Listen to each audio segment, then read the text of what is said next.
Предлагаем вашему вниманию репортаж о визите президента Республики Ингушетия в Иорданию. 19 июня состоялась встреча президента Ингушетии Мурада Зязикова с королем Иордании Абдаллой II в королевской резиденции в Аммане. Король Хашемитского королевства Иордании является в 43-м поколении прямым потомком пророка Мухаммеда. Король Абдалла II встретил президента Зязикова у парадного подъезда своей резиденции. В ходе визита главу Ингушетии сопровождали посол Российской Федерации в Иордании Калугин, сенатор от Ингушетии Лихачев. Встреча президента Республики Ингушетия и короля Иордании проходила в дружеской атмосфере. Она представляла взаимный интерес, так как здесь решались взаимовыгодные практические вопросы. Король Иордании проявил готовность сделать со своей стороны все необходимое для укрепления отношений между двумя странами, которые отвечали бы их общим интересам. Встреча проходила в теплой атмосфере и вместе с тем имела совершенно определенный прагматичный характер. Был достигнут целый ряд договоренностей о сотрудничестве в сфере образования, здравоохранения, культуры, малого и среднего бизнеса. Никогда между Иорданией и Россией не было таких крепких дружеских отношений, как сегодня заявил во время встречи с главой республики в Аммане иорданский король. Необходимо отметить, что Ингушетия – первый субъект Российской Федерации, так масштабно представленный в Иордании. Я надеюсь тесно работать с вами во имя укрепления, еще большего укрепления взаимоотношений между нашими странами. У нас очень много общего в культуре, что соединяет наши народы.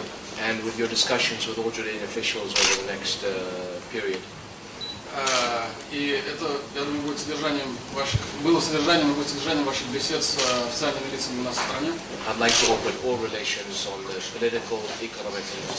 Я хотел бы, чтобы мы шли вперед по всем политическим, экономическим и социальным направлениям. Говоря о своих личных симпатиях к России, к ее руководству, лидер Иордании назвал главу российского государства своим братом. Король Иордании в беседе с президентом Ингушетии сказал, что для укрепления двусторонних отношений он готов сделать все от него зависящее. Король обещал, что возьмет под личный контроль реализацию всех достигнутых соглашений. А если могут возникнуть проблемы, связанные с нормативно-правовой базой, их решат совместными усилиями. Чтобы отношения между Ингушетией и Иорданией стали крепкими, взаимовыгодными, король обещал в ближайшие месяцы в рамках своего визита в Россию посетить Ингушетию. К этому времени иорданский лидер предложил проработать вопрос о возможности следования самолетов авиарейса Москва-Амман через Ингушетию с посадкой в аэропорту Магас. Король Иордании сказал: «Передайте президенту Путину самые добрые пожелания и успехов на предстоящем саммите в Петербурге».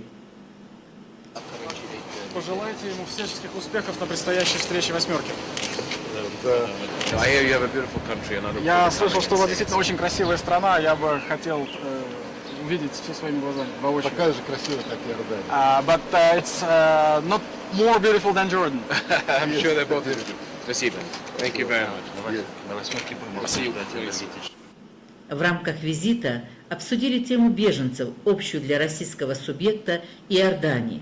Король Иордании дал высокую оценку усилиям ингушского лидера в решении проблем вынужденных переселенцев. Монарх Иордании отметил, что он знает, какая это тяжелая ноша иметь на своей, тем более небольшой территории, огромное число вынужденных переселенцев.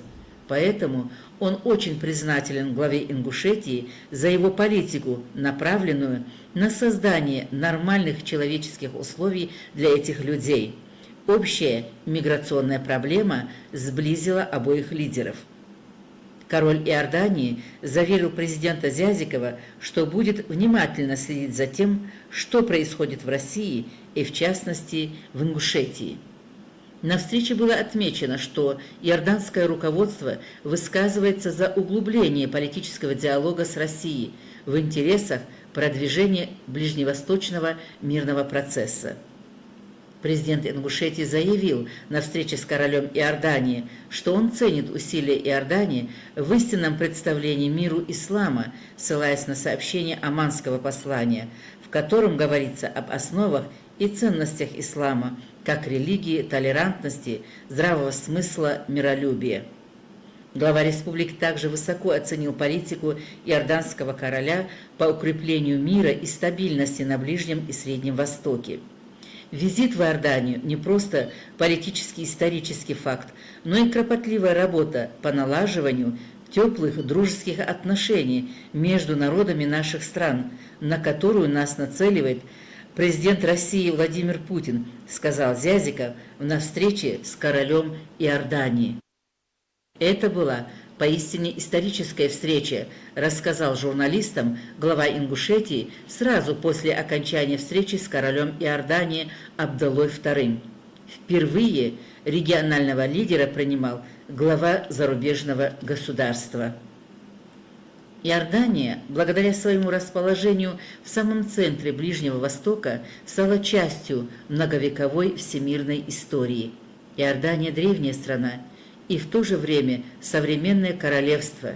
Король Абдалла II, являясь в 43-м поколении прямым потомком пророка Мухаммеда, был провозглашен королем Хашемитского королевства Иордании после смерти своего отца, короля Хусейна. В 1991 году правительство Иордании признало государственный суверенитет и независимость Российской Федерации.